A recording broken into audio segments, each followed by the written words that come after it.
Meus amigos e minhas amigas, bem-vindos a todos e a todas ao Curto Circuito. Eu sou Ronaldo Bicalho e esse é um programa do Grupo de Economia da Energia, do Instituto de Economia da UFRJ, que discute as grandes questões do setor elétrico aqui no mundo, dando prosseguimento à série de programas sobre os impasses do setor elétrico brasileiro. Hoje, eu gostaria de conversar com vocês sobre os cortes forçados de geração renovável, o chamado curtailment. O embate em torno desses cortes constitui, sem dúvida, um dos maiores impasses do setor elétrico brasileiro na atualidade. Dependendo dos cálculos, os prejuízos gerados por esses cortes podem chegar a mais de 20 bilhões de reais. Conta que pode acabar sobrando, como é de praxe no setor, para o consumo. O curtailment é um belo exemplo daquilo que nós temos discutido nessa série de curtos ciclos.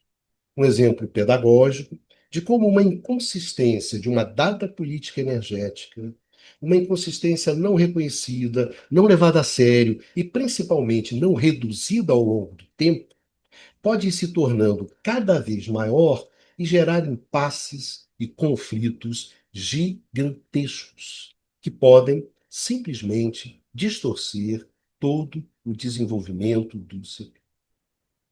Esse é o processo que nós observamos na crise dos cortes forçados, involuntários, da geração de energia renovável. E é justamente sobre isso que nós vamos conversar nesse curto-circuito 71. E antes de começar, como sempre, eu gostaria de chamar a atenção de vocês que, para aqueles que desejam se aprofundar na discussão sobre o setor elétrico, nós disponibilizamos mais 3 novos recursos que vão além dos vídeos e dos podcasts tradicionais aqui do canal do Instituto de Economia da UFRJ. Nós temos agora também um canal próprio, específico, no YouTube, que se chama Curto Circuito e reúne todo o acervo dos últimos 4 anos de programa. Se vocês procurarem por canal curto traço circuito, vocês encontram esse novo canal. Um podcast próprio para o programa, que se chama Curto Circuito, também foi disponibilizado. Caso você queira ouvir esse programa na forma de podcast, basta procurar no seu tocador de podcast por curto-circuito que você encontra. Além disso, nós temos também um blog chamado Blog Curto Circuito, no qual vocês encontram textos relativos aos temas que são abordados nos programas e as transcrições dos áudios desses programas. Os links para todos esses novos recursos estão na descrição desse vídeo. Vamos então iniciar a nossa conversa pelo princípio. O que são os cortes forçados, involuntários, de geração renovável, ou, em inglês, como o setor adora, o curtailment?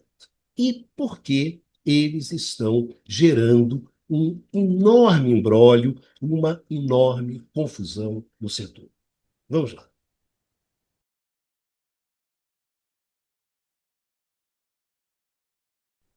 O sistema elétrico só opera no equilíbrio.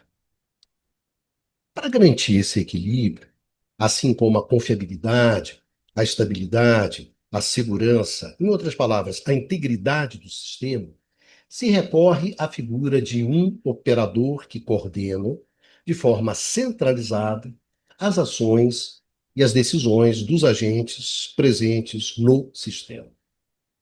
É o chamado despacho centralizado. Assim, quando você coloca uma usina gerando em um sistema elétrico, você despachou essa usina. Isso que é o despacho. Dessa forma, a entrada ou a saída de uma planta de geração, de um sistema elétrico, não é fruto de uma decisão ou de uma ação individual do proprietário dessa planta, mas do operador, tendo em vista o equilíbrio e a integridade do sistema como um todo. Nesse sentido, o corte parcial ou integral da geração de uma determinada central elétrica em função de eventos que transcendem a própria planta faz parte da lógica intrínseca à operação do sistema elétrico. Ou seja, esse corte forçado de uma unidade de geração por fatos que não estão relacionados à planta em si, mas ao sistema como um todo, faz parte do jogo elétrico. Casos em que, mesmo não existindo nenhuma restrição no âmbito da planta para que a geração ocorra, mesmo assim a planta é retirada do sistema, são casos comuns no setor. O termo que o setor usa para descrever essa situação também é um termo em inglês, constraint off. A restrição de operação por constraint off consiste na redução da produção de energia em usinas elétricas despachadas centralizadamente, por motivos originados externamente às instalações dessas usinas. No limite, isso vale para qualquer recurso. Isso vale para qualquer planta. O curtailment foi um termo criado para descrever uma situação específica, o corte forçado de geração renovável. O termo ganhou importância a partir da entrada massiva das fontes de energias renováveis variáveis, principalmente a energia eólica e a energia solar. Por que esses cortes de geração renovável geram problemas? Eles geram problemas em função dos impactos negativos que esses cortes eles causam no desempenho econômico das plantas afetadas. O primeiro deles se refere à receita frustrada pela não realização da geração prevista e não realizada pela ação dos cortes.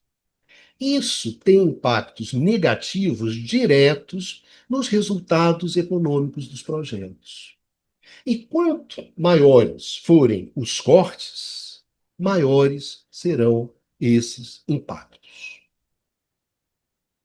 O segundo grande impacto diz respeito à exposição dos geradores à volatilidade dos preços no mercado de curto prazo. O que é isso, Bicário? É simples. Para entregar a energia que não foi gerada em função dos cortes, para o cliente com o qual o gerador tem um contrato de fornecimento de energia, esse gerador ele vai ter que adquirir essa energia no mercado de curto prazo. Portanto, ficando à mercê das flutuações e dos riscos desse mercado. Isso também tem impactos negativos sobre os resultados econômicos dos projetos. O terceiro impacto é aquele que está associado àqueles cortes que podem reduzir a garantia física das plantas, implicando na redução do volume de energia que essas plantas podem comercializar. Garantia física foi um tema que nós discutimos detalhadamente no curto-circuito 14. Mas, de forma simplificada aqui, no setor elétrico brasileiro, cada gerador recebe um certificado com o volume de energia que ele pode comercializar.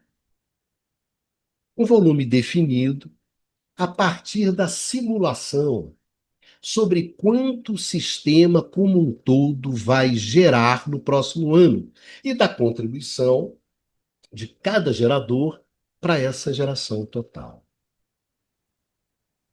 A não realização continuada da geração esperada, simulada, em função dos cortes, ela pode acarretar a redução do volume de energia certificada para aquele gerador, fazendo com que a sua receita seja reduzida em função dessa não certificação de parte da sua produção, justamente aquela afetada pelos cortes. Mais uma vez, os resultados econômicos dos projetos são afetados de forma negativa pelo curtailment. Em suma, o curtailment gera um conjunto de impactos negativos sobre o desempenho econômico dos projetos. Quanto maior for o curtailment, maiores, né, serão esses impactos. Para reduzir esses impactos negativos, a regulamentação do setor elétrico brasileiro, ela prevê o ressarcimento dos agentes por esses cortes, mas em determinadas situações. Em primeiro lugar, são definidos três tipos de cortes. Primeiro tipo. Primeiro tipo são aqueles cortes por razão de indisponibilidade externa, motivados por indisponibilidade em instalações externas à usina, tipicamente indisponibilidade do sistema de transmissão. O outro tipo de corte são aqueles cortes por razão de atendimento a requisitos de confiabilidade elétrica, motivados por razões de confiabilidade elétrica dos equipamentos pertencentes a instalações externas à usina. O setor elétrico, ele funciona numa determinada faixa, que é uma faixa que garante a segurança e a integridade desse sistema. Essa integridade, ela é garantida por um conjunto de equipamentos. De uma forma simplificada e resumida, podemos dizer aquilo que nós chamamos de serviços ancilares. Então, se você tem problema nesses equipamentos, por alguma razão, essa faixa se estreita. E o que que acontece então? Você corta a geração justamente para voltar naquela faixa de segurança. Esses cortes, assim, de forma simplificada, eles são chamados de cortes por razões elétricas. O último e terceiro conjunto de cortes são aqueles cortes por razão energética. E eles são motivados pela impossibilidade de alocação de geração de energia na carga. Ou seja, no setor elétrico, carga é demanda. Então, o que nós estamos falando é que não há demanda para aquela geração. Então, se não há demanda para aquela geração e o sistema elétrico ele só opera no equilíbrio, então essa geração tem que ser simplesmente cortada. Embora as três modalidades configurem cortes impostos pelo operador do sistema, só há ressarcimento pela energia não gerada quando o evento é classificado como indisponibilidade externa, ou seja, indisponibilidade da rede de transmissão. Ou seja, não há rede de transmissão para escoar aquela geração de energia elétrica. Então, é um único caso. Razões elétricas e razões energéticas, essas razões não justificam ressarcimento. Agora, cabe chamar a atenção que esse ressarcimento ele tem uma franquia, ou seja, ele só é feito a partir de um determinado valor. Qual que é seguro? Por que que o curtailment se tornou um grande problema? Bom, essa é uma questão importante. Em primeiro lugar, em função da ampliação vigorosa da participação da energia eólica e da energia solar na matriz de geração elétrica brasileira. Hoje, em termos de capacidade instalada de geração, a energia eólica representa 13% e a energia solar, somando geração centralizada e geração distribuída é aquela que se encontra nos telhados das casas dos consumidores. Somando geração centralizada e geração distribuída, a solar hoje representa 22% da capacidade instalada de geração de energia elétrica no país. Isso significa que as energias renováveis variáveis, eólica e solar, representam hoje 35% da capacidade instalada de geração elétrica do Brasil. Para se ter uma ideia, a energia hidráulica, tradicionalmente a fonte mais importante de geração, contribui hoje com 44% da capacidade instalada de geração. E essa profunda transformação na capacidade de gerar energia elétrica, ela ocorreu em um curto período de tempo, num período de 10 a 15 anos. Em 2010, a eólica e a solar eram simplesmente irrelevantes. Então, a primeira grande razão para o curtailment, principalmente para aqueles cortes relacionados ao excesso de oferta de geração, é justamente esse crescimento fortíssimo da oferta de energia solar e eólica no sistema. Uma segunda razão é o descasamento entre a ampliação necessária da capacidade de transmissão e de serviços ancilares que a introdução desse tipo de fonte demandava fortemente e continua demandando, e a ampliação que realmente ocorreu. Enfim, faltou expansão, faltou investimento, faltou planejamento. A terceira razão, que terminou sendo a mais contundente, foi o endurecimento dos requisitos operacionais de confiabilidade e segurança imposto pelo operador nacional do sistema a partir do apagão de agosto de 2023.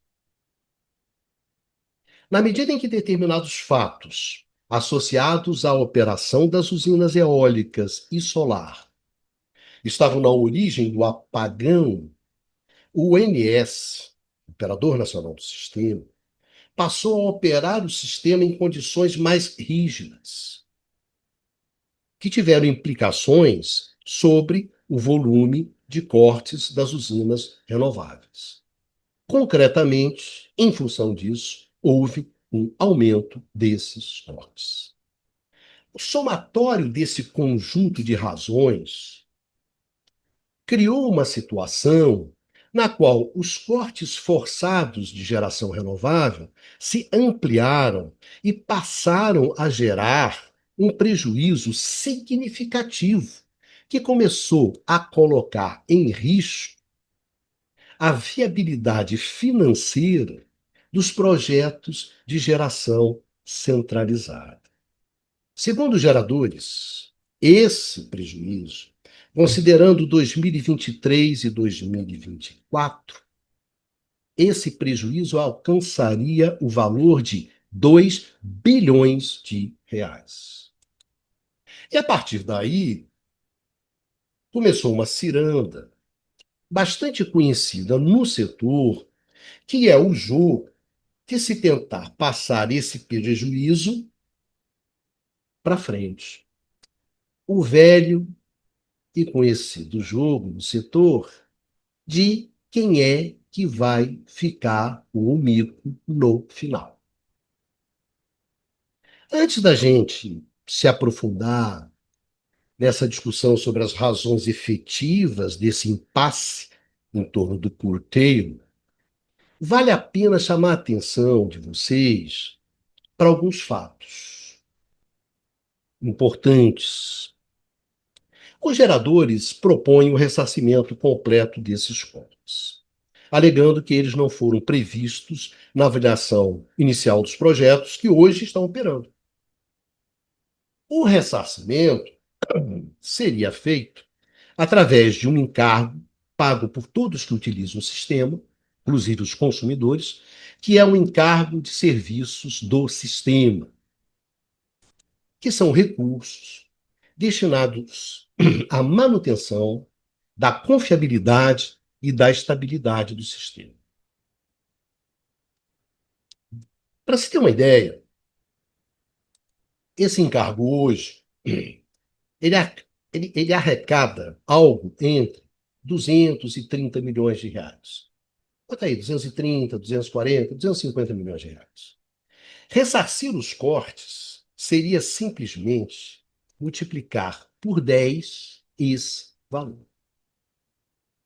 Embora os geradores afirmem que o impacto sobre a tarifa seria pequeno, muito pequeno, existe um personagem correndo por fora que modifica drasticamente esses números.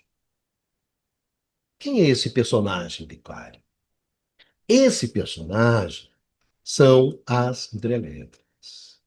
Mais de 80% dos cortes forçados de geração renovável atingem as hidrelétricas. As primeiras centrais a serem cortadas são as hidrelétricas. Embora essas centrais elas gozem de uma situação melhor do que as eólicas e as solares, uma situação que vai desde a existência de um reservatório para guardar água não utilizada em função do corte, até a existência de um mecanismo de compartilhamento de risco hidrológico, o MRE, entre o conjunto de hidrelétricas, passando pelo fato de que, meus amigos, a partir de 2015, o risco de não geração, o risco hidrológico, foi passado para o consumidor. Mesmo apesar de toda essa situação favorável das hidrelétricas, em relação à eólica e à solar, as hidrelétricas alegam que também têm prejuízos com cortes. Prejuízos que, pelas suas contas, podem chegar a 20 bilhões de reais. Inclusive, os representantes das hidrelétricas alegam que os cortes hoje acarretam um gasto maior para o consumidor da ordem de 500 milhões de reais por ano. A questão fundamental aqui é que as hidrelétricas alegam que, se houver ressarcimento pelos cortes para as eólicas e solares, elas também querem esse ressarcimento. Portanto, a conta que estava em 2 bi salta para 22, tornando a solução do ressarcimento mais complicada. Um outro aspecto muito interessante a ressaltar é o papel do judiciário nessa crise. Diferentemente da crise do GSF, que envolveu as hidrelétricas há 10 anos e que nós detalhamos aqui no curto-circuito 39, o judiciário dessa vez ele está mais reticente em apoiar o pleito dos geradores a favor do ressarcimento. O forte apoio do judiciário ao ressarcimento dos geradores hidráulicos na crise do GSF, lá atrás, foi fundamental para obrigar o governo a aceitar esse ressarcimento e transferir o prejuízo para o consumidor. Dessa vez, isso não está acontecendo. Para terminar, cabe chamar a atenção de vocês de que mais de 60% da capacidade instalada de geração solar, que é a fonte que mais cresce e que hoje já é a segunda em grau de importância, perdendo apenas para a hidrelétrica, mais de 60% dessa capacidade é constituída de geração distribuída, que não se encontra sob o controle do operador e, portanto, não são submetidas a nenhum tipo de corte. Não dá para cortar o painel fotovoltaico que está no telhado das pessoas. Não dá. É uma geração que você não tem controle centralizado.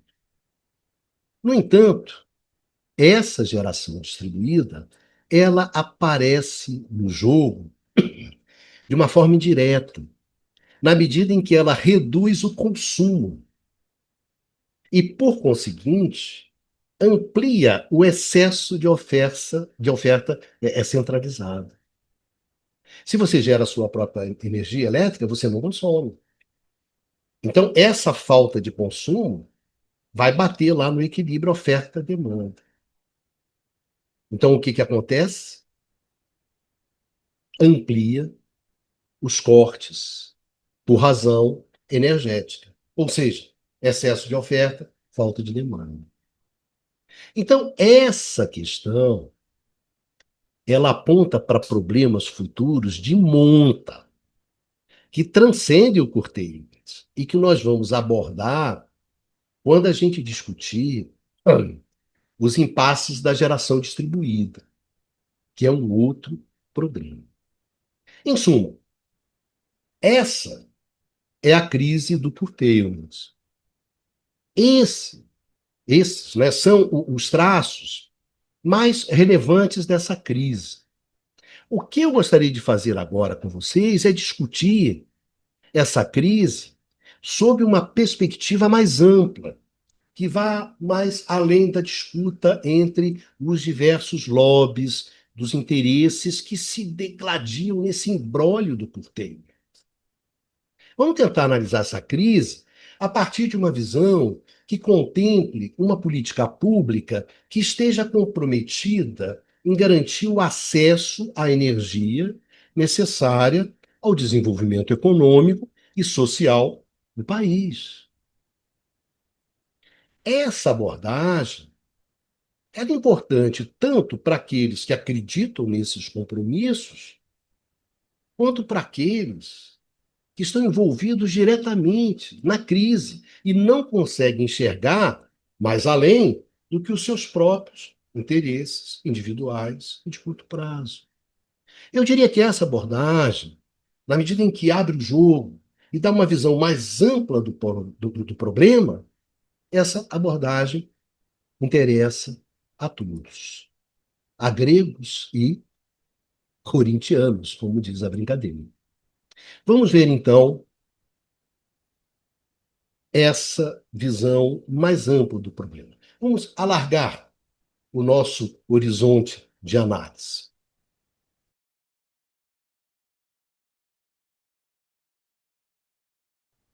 O objetivo dessa série de programas que nós estamos fazendo sobre os impasses do setor elétrico brasileiro é analisar esses impactos a partir de uma perspectiva mais ampla, de uma perspectiva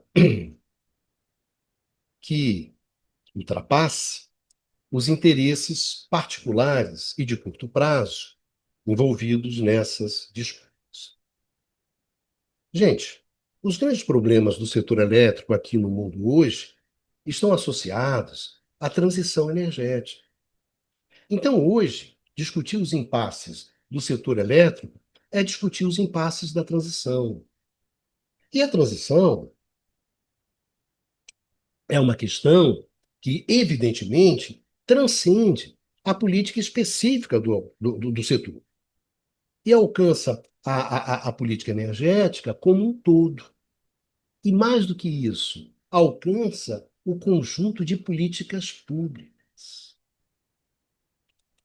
Então, é sob essa perspectiva é que nós vamos analisar os impasses do corte de geração renovável, o curtailment.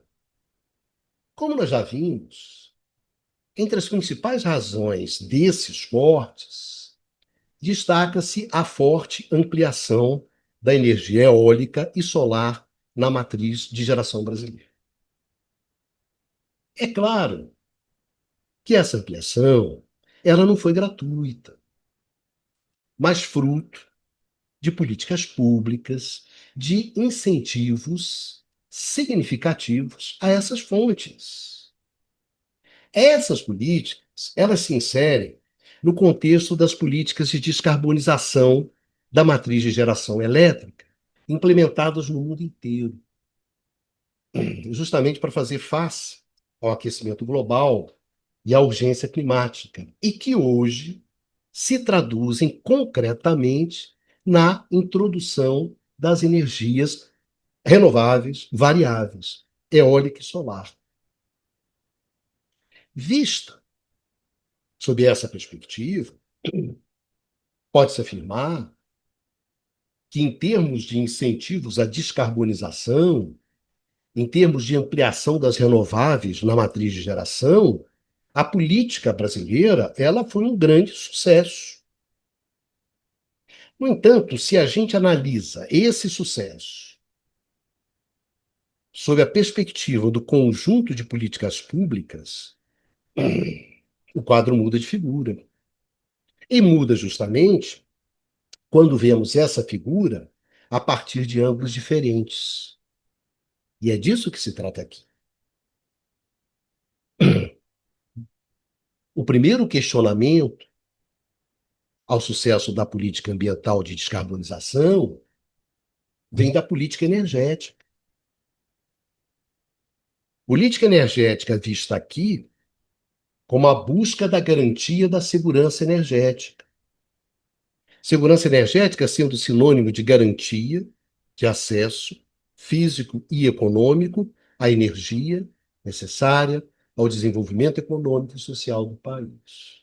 Em termos tradicionais, segurança do abastecimento e modicidade tarifária. Nós já discutimos várias vezes aqui no curto-circuito que existe um trade-off básico entre descarbonização e segurança energética. Dados os atributos técnicos econômicos das energias renováveis variáveis e a atual base técnica, o que nós temos de tecnologia hoje, avançar na descarbonização, meus amigos, via energias renováveis, implica em sacrificar desenvolvimento econômico e bem-estar da sociedade. Ou seja, renovabilizar a matriz de geração elétrica com as fontes e as tecnologias que nós dispomos hoje significa tornar o acesso à energia mais difícil e mais caro. Implica em maior insegurança do abastecimento e menor modicidade tarifária.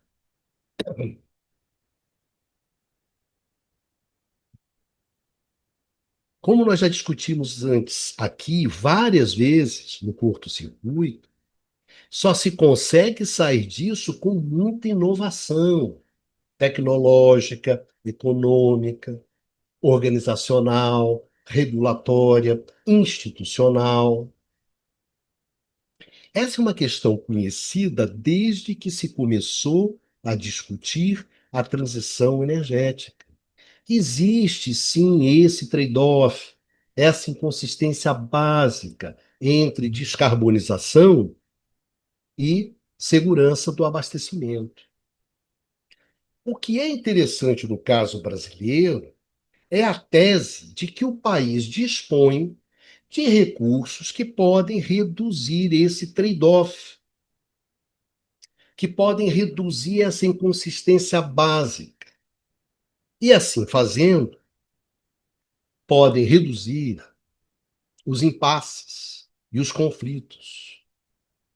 E, por conseguinte, podem reduzir os custos da transição energética brasileira, os custos econômicos, sociais, políticos. Esses recursos de flexibilidade seriam a nossa grande capacidade de estocagem dos nossos reservatórios, de, de transmissão do nosso sistema interligado nacional e de geração hidrelétrica. Então, estocagem, transmissão e centrais flexíveis é tudo de bom para quem quer fazer transição energética. O problema é que isso é verdade em parte.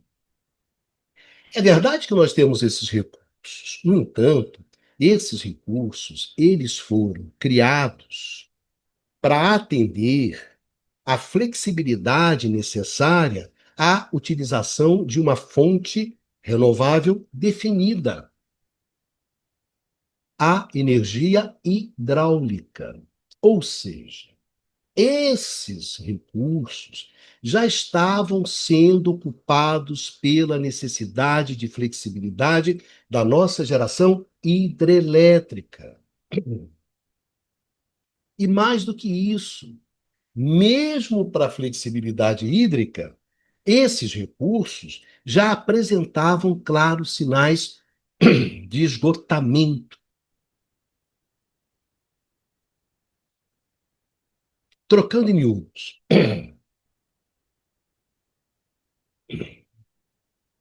claramente, nós não tínhamos recursos de flexibilidade livres para atender a uma forte expansão de energia eólica e solar. A consequência mais grave da tese da disponibilidade de recursos de flexibilidade foi a subestimação da inconsistência básica entre descarbonização e segurança do abastecimento, o que levou naturalmente à manutenção de uma política de incentivos, a uma forte introdução de renováveis, que implicava impactos negativos cada vez maiores na segurança do abastecimento. Impactos que se traduziram em impasses e conflitos cada vez maiores, nos quais o curtailment é apenas uma face do problema. Nesse caso, não houve o reconhecimento da inconsistência básica, não houve nenhum esforço no sentido de reduzi-la e não houve nenhuma flexibilização da política de incentivos. Essa flexibilização, ela é fundamental em um quadro no qual não se consegue reduzir as inconsistências e é preciso gerir institucionalmente os impasses e conflitos nascidos dessas inconsistências. E como nós já vimos nos programas anteriores dessa série, reconhecer, reduzir e flexibilizar é chave para sustentar no tempo um conjunto de políticas públicas voltado para a transição. Vista sob esse ângulo, a saída para o impasse do curtailment é muito difícil.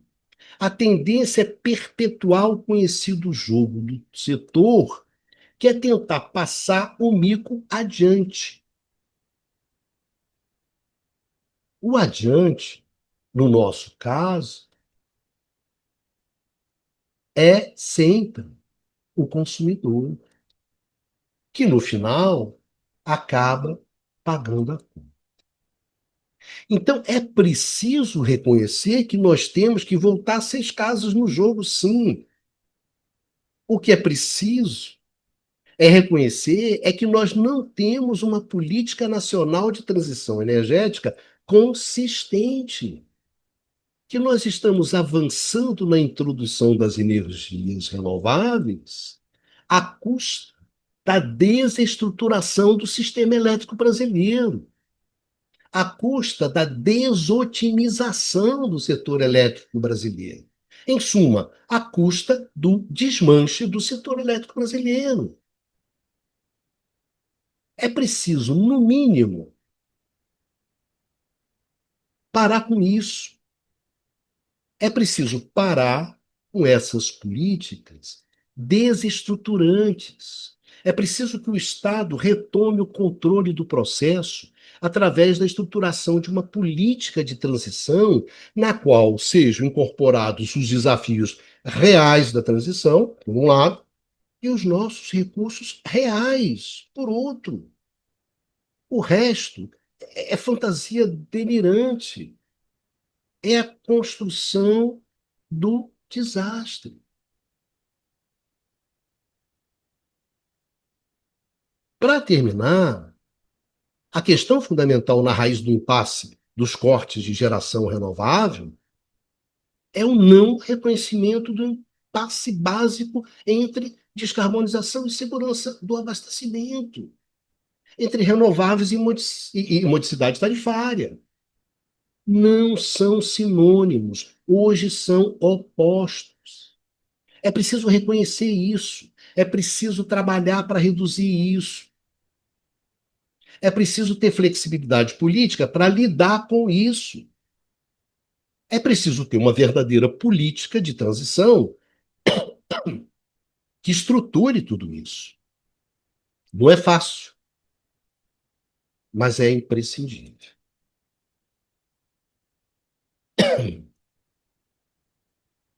Enfim, meus amigos e minhas amigas, era isso que eu queria conversar com vocês. Eu espero que o programa de hoje ele tenha ajudado a vocês a entender essa confusão dos cortes forçados de geração renovável, o chamado curtailment. Se a gente mergulhar nos detalhes dessa discussão, a gente nunca mais sai dela. Por isso que a gente preferiu uma abordagem mais ampla, que possibilite uma visão básica do problema, uma visão do essencial do problema, que é a melhor maneira de começar a resolver esse problema. Fora disso, meus amigos, é o labirinto elétrico, do qual a gente nunca consegue sair. Então, um grande abraço em todos e em todas. Muito obrigado pela atenção de vocês. E a gente se encontra no próximo curto-circuito. Vida que segue, se cuidem.